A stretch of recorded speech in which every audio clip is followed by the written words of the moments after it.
do you think of when I say the Anzacs, mateship, Steve Irwin and barbecues? Australia, right?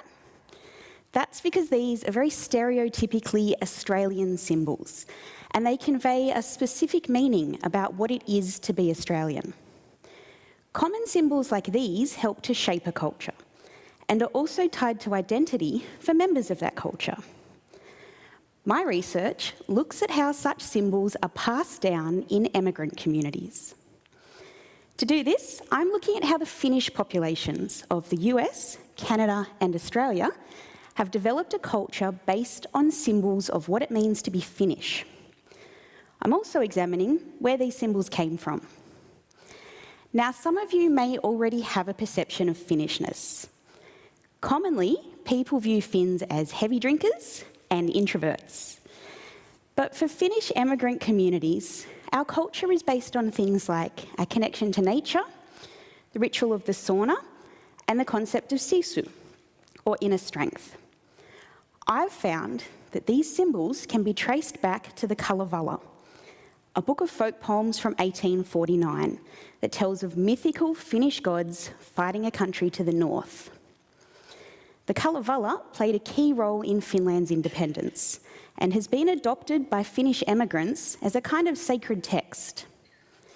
The symbols of the Kalevala have then been passed down and reshaped through literature and art in these emigrant populations. For example, this amazing painting was inspired by the Kalevala and depicts a battle with the Mistress of the North. In my research, I'm analysing 5 works by Finnish emigrant authors and tracing the symbols in these works back to the Kalevala. By doing this, I'm able to show that Finnish emigrant communities rely on these symbols of Finnishness to maintain ties with their culture. My research also shows that the influence of the country of settlement changes these symbols.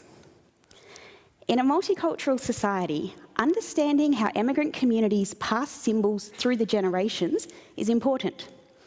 It's also important to acknowledge the ways in which the new culture interacts with the old for these populations and how that changes their symbols of ethnic identity. I'm finding that literature plays a significant role in both of these things. This is an exciting new area of research for Finnish literature, and my results so far show that it has much wider potential applications. Thank you.